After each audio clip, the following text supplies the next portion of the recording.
So you're listening to the final broadcast, air quotes, here at LA Radio Studio. And in the studio with me now are a couple of folks who do podcasts here. Yep. Kelly Z, who is one half of the Z Spot. Yeah. And also John Safari, who's from the Orange County Music League, two music-related podcasts. Outstanding podcasts. I've witnessed both of them. They're both great. Yes. And we've also had you on as a guest. I have been a guest. It's coming out in like 2 weeks, I think. So. Well, Kelly, let's start with you. For folks who haven't heard the Z Spot, define it for us. What's it about? You know, the Z Spot is, about 1/3 of it's music, but the other third is just average people. What are they doing? What can they teach somebody? What can they inspire somebody? We've had people that have, are selling around the world, to people who have work with disability, kids with disabilities. We want to inspire people with your average Joe or Life Jane. lessons. Yes, life lessons, and then we throw a few music shows in to mix it up. But we always have a song at the end, so that's where the music comes in. Yeah. And it's so you get people to get outside of their bubble and learn about other people's experiences, and you can grow from that. Yes. I'm sorry. What's interesting to me is that you have ordinary people doing extraordinary things. Yes. That needs to be more of that. I think so. Yes, I agree. agree Enough celebrities with in this friggin' world. And they all feel a little bit like celebrities, and they always deserve a pat on the back. For me, I'm a big cheerleader for people, and I just think that having them on the show keeps them going with the things they're doing. What do you do when you're not podcasting?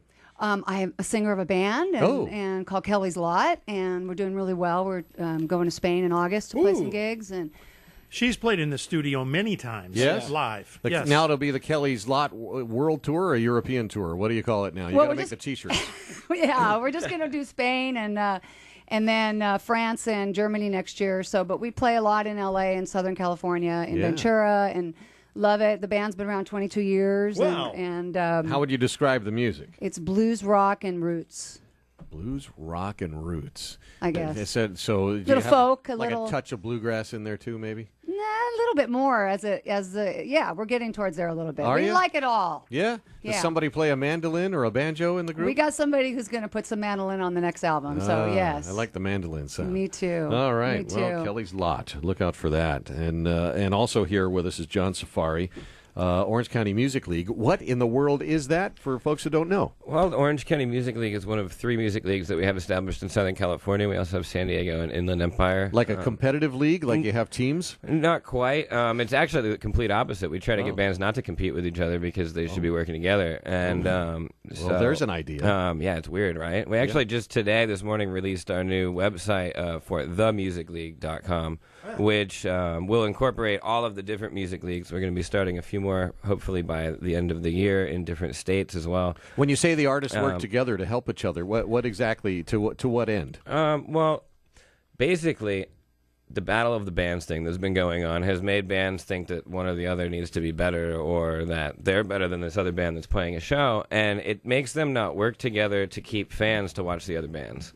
So when you go there and you bring your fans and then you leave right after your set, you take those fans away and they don't experience any of the other acts that night. Yeah. And a lot of that comes with the pay-to-play model, which we've been actively trying to dismantle. And pay-to-play means that if there's a venue, a nightclub or a concert venue of some sort, the promoter who's putting the show together has to put down some money to rent the space, but passes that cost along to the bands, who are then required to purchase tickets, a block of tickets, and they probably have to purchase a couple cases of beer along the way as well.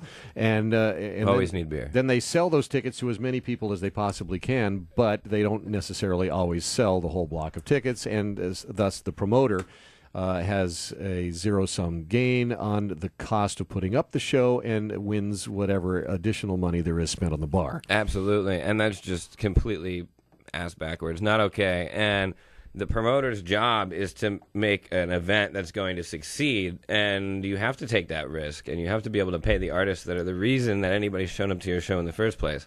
You might put together a good event, but they're coming to see the entertainment, to be entertained, and those are the people that should be getting paid if they're helping you make it. It doesn't all belong in one person's pocket. So you have 4 bands on the bill.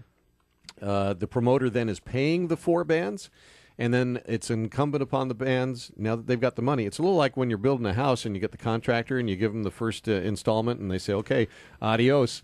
And then, and then they don't show back up. Yeah, there's plenty of that too. yeah, but do the bands did the bands do that, or if they join the league, it's implicit in their agreement to join the music league that they're going to help each other out and show up, and they're going to promote the heck out of the show. Absolutely. And so we don't ever make a band pay to play, but if you don't participate in the full show, we won't pay you. And so it's like, if you aren't going to be a part of the whole show, if you don't stay from the beginning to the end, and like, I don't care about your fucking excuses. They're all bullshit. So the opening act goes on at 7. You want them there at closing at 2. And well, we don't go all the way to 2. And I can understand some other promoters have 15 bands on a show. That's absurd to ask you to deal with all that. But if it's a 3 or 4 band show and you can't watch the other bands and you can't keep the few people that you do bring to that show there for the other bands, I don't think you deserve to get paid. How about this? And Kelly, you could chime in on this because I'm sure you've seen it. All the jockeying that goes on for positioning on the stage from band to band. Oh, I need a drum riser, or I need this, or I need that. No, I need a carpet where I stand in front of the microphone. You know, all this. The kind of stuff that happens when you switch over from the opening band to the second band, and then the band that perceives themselves to be the headliner, right? They want the most space on the stage and all that, and they're going to hold out. You know what I'm talking about? Have you experienced that? There's a lot of that going on. It really depends on how you set it up in the beginning, the promoter, how he sets it up, how he talks to the bands on an email before it all happens. He's really responsible for that, but they never do. And so the bands are thrown into this mix. A friend of mine is in a band called Precious Metal. They were 80s band, and they just played the whiskey with... Vixen. Vixen, yes. Okay, thank you. And they were, when they came in, and some guy from the whiskey was saying, no, you got to play with those drums, even though Vixen had the drum set, which was the house kit, all set up, ready to go. House kit. I'm not talking about, it wasn't Roxy's kit, okay? Right. And they said to Precious Metal, you can't use that kit because, Roxy has it all set up right. And so you have to use this kit. And there's like 3 or 4 pieces. It's a piece of crap. And this is a loud hard rock band that requires lots of drums. Yeah. Right. But they're also, they bring in a lot of people. They were selling tickets too. And so Alex basically said, no way, we're leaving. We're not actually going to play the show now. Unless we can play those drums. And the guy was so pissed off, she immediately went to Roxy and asked Roxy, "Can you mind if we play your drums? We won't move anything. We won't ruin your mojo that you got on your drums." And she said, "Fine." So we're kind of thrown into the that's a music league consciousness, isn't it? Yeah, and absolutely, I like that because we just went to a show with the band I manage out in Arizona, and they didn't have. We're playing in the desert, mind you, outside when it's hot, and they didn't have water or food for the bands. And I was like, and then they were cutting set short because they were behind, and we were like, no, we're not playing if it's less than a half an hour. And we basically made them go to the store and buy us food and water because we drove 10 hours to get out there. Sure. And it's like, if you're going to throw a show and it's outside in the desert, the first thing you should think of is water for the performers because they're going to be working their ass off in 90-something degree heat. Like, what? Yeah, I don't understand why people are throwing shows and not thinking about the performer. Like the bass player to fall off the stage and impale somebody with his axe. And I'm sure that you didn't get insurance either if you didn't get water, and I'm sure that would cost you more money. So just get the water and don't have to pass out. It does kind of suck out there, Phil. Yeah, no, I don't. Do you want to start a band? No, I've been in a band. Okay. Yes. Good. Do you want to start another? Yeah, another one. Let's get another one. I was only 16, and usually we played in backyards, and there was a biker with a knife collecting money at the door, and then the kids would come in and drink from the keg. And then at the end of the night, when it was time to collect the money and split it up amongst the band members, the biker was gone. Right. I like the backyards. The backyard concerts now are coming back. They backyard beer parties? Yeah. We're having one on 4th of July. Just reach out to us. We'll give you the address. It's in Costa Mesa. Cool. Costa Mesa, California. You have all your acts and so forth. You're talking about being involved in not only the show from beginning to end, but how about beforehand in the marketing and the promotion of same and maybe follow up social media afterwards? Yeah, Is that what you guys do as well? So I usually have a photographer there to kind of document the event so that afterwards we have that. But it definitely, like, when you're playing a show, you have so much more promotional material than you think you do. Because every other band on that bill is a tool for you to get your people to that specific show because they've already seen you if they like you, right? So I don't understand why bands aren't like, hey, sharing the new music video from the other band on the bill. Because if your fans like that, they're more inclined to come to your show who they've already seen if they're going to see somebody else that they like. And nobody thinks of it like that, which is because it's always been us versus them, and it's just It's dumb. tunnel vision. Yeah. Exactly. Or it was to be like the guitar player in my band. We would go and look at other bands, and no matter how bad the players were in the other band, he would always stand there and make them feel like they were the best player he's ever seen. And that was a strategy of some sort, I suppose. But then we would go back in the car, and me and the other guys in the band would say, boy, they sucked. And he'd say, yeah, they did.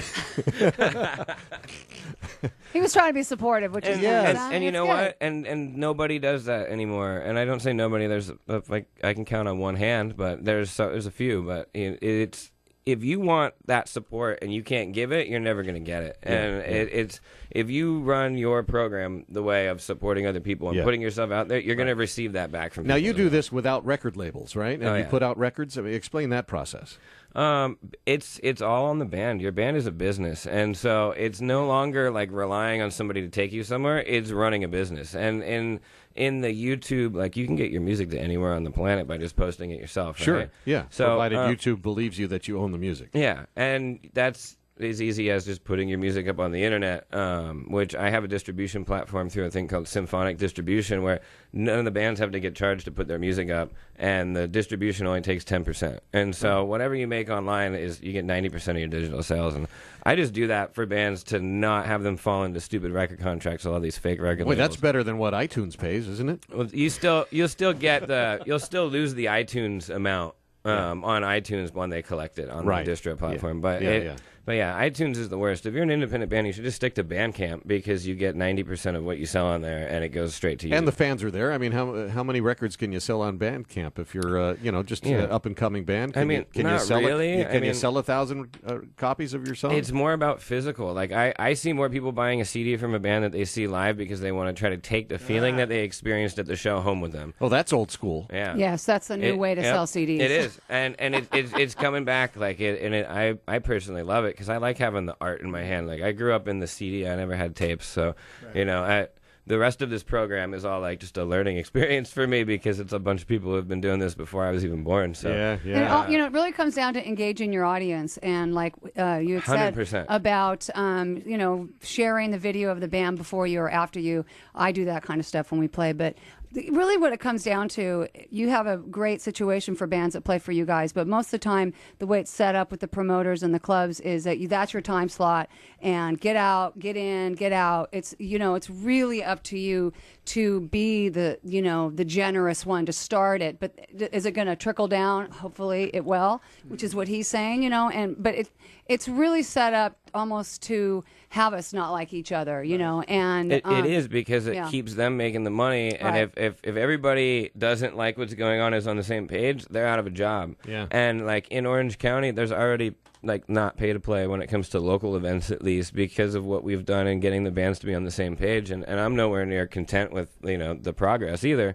But why are if you are in a band and you get famous, like the bands that were playing with you locally are going to get more notoriety and vice versa. So like you can all go up at the same time and not deal with people who are like, and it really comes down to the promoter. Like I'm having an issue with a venue right now, and it's like I just moved all of my shows from that venue because they're trying to charge me too much, which is going to force me into some situation where I can't pay my bands, and I'm not going to do it. Yeah. But everybody else just says, okay, It almost here's your sounds rent. counterintuitive to make rock stars want to be altruistic when it was their goal to stand on the stage and believe in their head that they're God's gift to man or woman.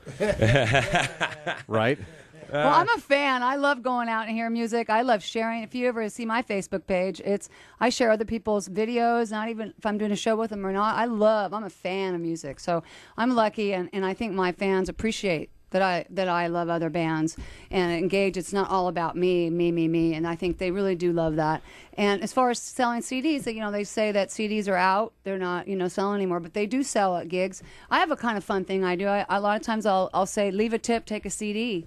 And a lot of times people leave $20. Yeah, I was actually, as soon as you said that, I've seen a guy go, you can come take a free CD, and then he waits and he goes, and I like free money, and everybody leaves him at 20. And I'm just like, what the... Yeah, it's so you're engaging again. You're engaging your audience to do what they want to do, not forced into this. And I think that's like this whole 2018 world right now. Is like you have to lead people to make the decision themselves. You can't try to You look at all the dumb debating on the internet, on social media, it never goes anywhere because I'm trying to force you to do something and no one's going to be okay with that. Yeah. Boy, Thrasher, you remember this back in the day when you would pull up to a gas station and there was one of those red Coca-Cola coolers where you open up the top and there's no lock on it, and then there's a little jar like built into it, and you drop your nickel in there. It was the honor system. Yeah, the honor system, and you grab a Coke and you put in the 5 cents. Put a nickel. Yeah, put in a nickel. Yeah. And it's a little like that, an honor system now, a passive aggressive like that one guy. Yeah. But just the same.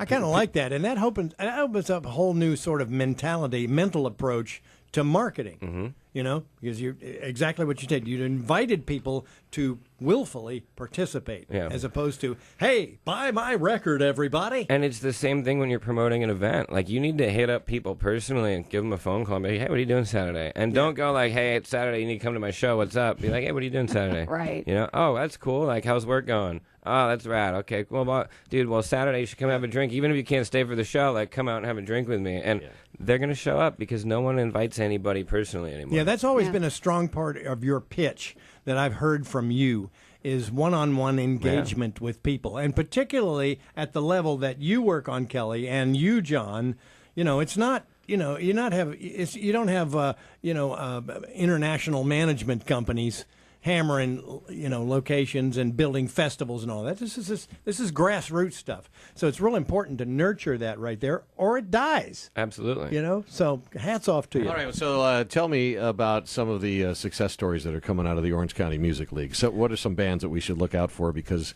they're on the up and up?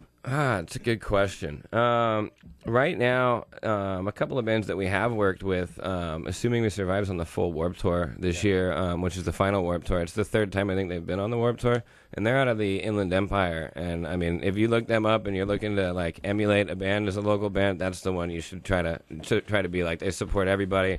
They're out there helping people, talking after their sets, not being rock stars, but they're rock stars, you know. And other than that.